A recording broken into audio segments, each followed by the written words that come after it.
നമസ്കാരം. ഒരു പുതിയ വീഡിയോയിലേക്ക് സ്വാഗതം. മഴക്കാലമാണ്. നമ്മുടെ കുട്ടികൾക്കൊക്കെ ചുമയും ജലദോഷവും ഉണ്ടാവാനുള്ള സാധ്യത വളരെ കൂടുതലാണ്. ഇന്നത്തെ ഒരു പ്രവണത എന്ന് പറഞ്ഞാൽ പനി വന്നാലും ജലദോഷം വന്നാലും ചുമ വന്നാലും ആദ്യം ഓടുന്ന മെഡിക്കൽ ഷോപ്പിലേക്കാണ്. പാരസെറ്റമോൾ സിറപ്പ്, കപ്പ് സിറപ്പ് ഇതൊക്കെ തന്നെയാണ് എല്ലാവരും വാങ്ങിച്ചു വയ്ക്കുന്നത്.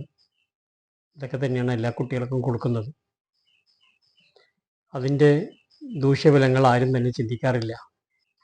അതിൽ നിന്നൊക്കെ ഒരു പരിഹാരമായിട്ട് ഞാനിന്ന് വരുന്നത് നമ്മളെ കുട്ടികൾക്കെന്നല്ല കുട്ടികൾക്കും വലിയവർക്കും ഉണ്ടാവുന്ന ചുമ പല രീതിയിലാണ് മിക്കവർക്കും ഉണ്ടാകുന്നത്.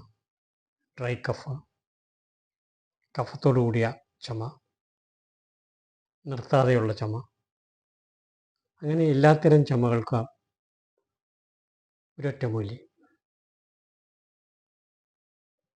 ഒരു സ്പൂൺ ഇഞ്ചിനീര്, ഒരു സ്പൂൺ നാരങ്ങ നീര്, ഒരു സ്പൂൺ ചെറിയുള്ളി നീര്, ഒരു സ്പൂൺ വെളുത്തുള്ളി നീര്,